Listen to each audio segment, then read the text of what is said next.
좋은 아침입니다. 마이 모닝 밸런스 문을 활짝 엽니다.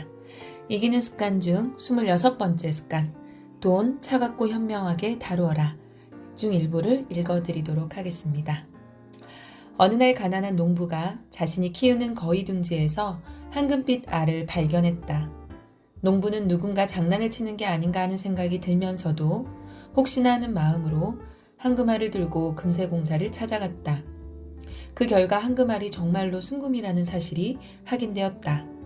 농부는 그 알을 큰 돈을 받고 팔았다. 그날 저녁 농부는 큰 잔치를 벌였다. 동이틀 무렵 농부의 식구들은 자리에 일어나 거위가 황금알을 또 낳았는지 확인하러 가보았다. 정말로 거위의 둥지에는 새로운 황금알이 다시 한 개 놓여 있었다. 이 같은 일은 며칠 동안 계속되었다. 농부는 처음에는 자신에게 찾아온 행운에 감사의 기도를 올렸다. 하지만 거위가 황금알을 계속 낳는다는 사실을 알게 된 순간 점점 욕심에 눈이 멀기 시작했다. 하루에 한 개로는 성에 차지 않았다. 그는 거위의 뱃속에 황금이 가득할 것이라고 생각하고는 거위의 배를 갈랐다. 하지만 뱃속에는 모양을 갖춰가기 시작한 작은 알 하나가 희미하게 들어있었을 뿐이다. 이 이야기의 교훈은 무엇인가? 당신의 거위를 절대 죽이지 말라는 것이다. 사람들이 부자가 되지 못하는 결정적 이유는 황금알을 낳는 거위를 죽이기 때문이다. 이 이야기 속의 거위는 우리의 자본을 의미한다. 그리고 황금알은 이자를 뜻한다. 대부분의 사람들은 자신의 돈을 전부 써버린다. 심지어 벌어들이는 돈보다 더 많은 돈을 쓴 나머지 빚을 진다. 이렇게 해서는 결코 거위를 키울 수 없다. 이는 황금알을 낳기도 전에 거위를 죽이는 행위다. 물질적 풍요를 구축하기 위한 기본 원칙들은 간단하다. 벌어들이는 돈보다 덜 쓰면 된다. 우리는 생존을 위한 필수적인 자금 외의 돈을 소비재를 구입하는 데 쓸 수도 있고 저축을 해 거위를 키울 수 있다.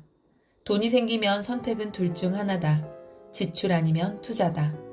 그렇다면 7년 후에 결산을 한다고 가정해보자. 7년 후 당신의 재정 상황은 과연 어떤 모습일까? 거위를 몇 마리나 키우고 있는가? 거위가 생기는 족족 배를 갈랐는가? 고정자산을 구축했는가? 아니면 당장 내다 팔아도 사는데 하등 지장이 없는 물건들을 구입하는데 다 써버렸는가? 위너들은 말한다.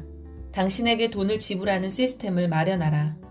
빵을 살 때에는 제빵사에게 돈을 지불한다. 과일을 살 때에는 과일 장수에게 돈을 지불한다. 그렇다면 우리 자신에게는 언제 돈을 지불할까? 바로 저축을 할 때다. 저축의 습관을 들이고 싶다면 다음에 간단한 시스템을 구축하라. 이른바 거위 계좌를 개설하라. 당신의 소득 중 최소 10%를 이 계좌로 자동이체하라. 이 돈에는 절대로 손대지 마라. 한 달, 두 달, 석 달 정도 손을 대지 않으면 당신은 자동이체 사실을 까맣게 잊게 될 것이다. 그리고 오랜 시간이 흐른 후 몰라보게 성장한 거위들을 불현듯 발견하고는 깜짝 놀랄 것이다. 즐거운 계좌도 하나 개설하라. 이 계좌로도 정해진 비율의 돈, 예컨대 소득의 5에서 10%를 자동이체하라. 이 돈은 일말의 죄책감도 느끼지 말고 지출하라. 이 두 계좌를 만드는 것이 위너들의 공통된 저축 습관이다. 이 두 계좌를 만드는 데 성공하면 현재에도 즐겁게 살면서 미래에도 투자하게 된다. 위너들은 말한다.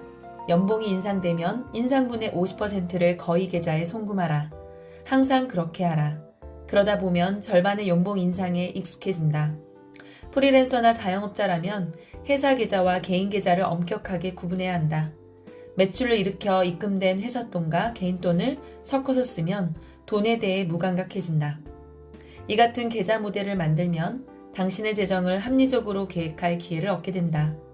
좀 더 쉽고 효과적으로 저축을 실행할 수 있다.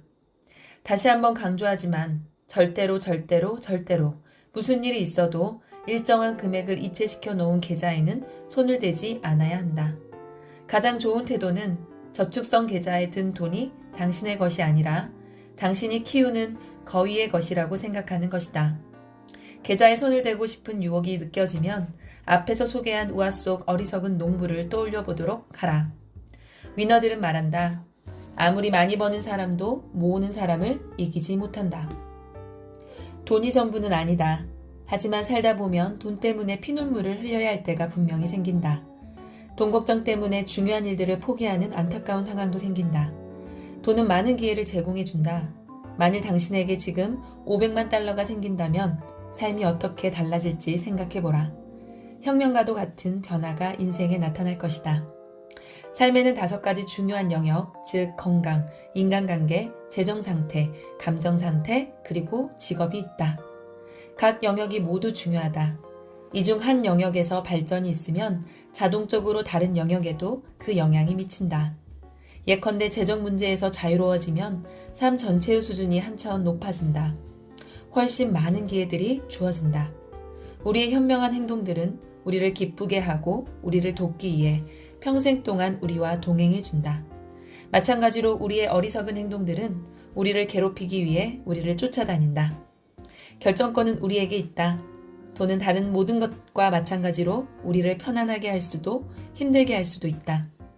똑똑한 사람들 중에서도 자신의 재정 상태를 제대로 관리해 본 적이 없는 사람이 의외로 많다. 돈을 많이 버는 직업을 가졌음에도 재정 상태가 엉망인 사람도 많다. 누구나 돈과 관련된 지능과 학습을 획기적으로 발전시켜야 한다. 돈이 삶의 난간이 되어서는 안 된다. 돈은 긍정적인 힘이 되어야 한다. 그리고 돈은 돈을 제대로 관리할 능력이 있는 사람에게 찾아온다.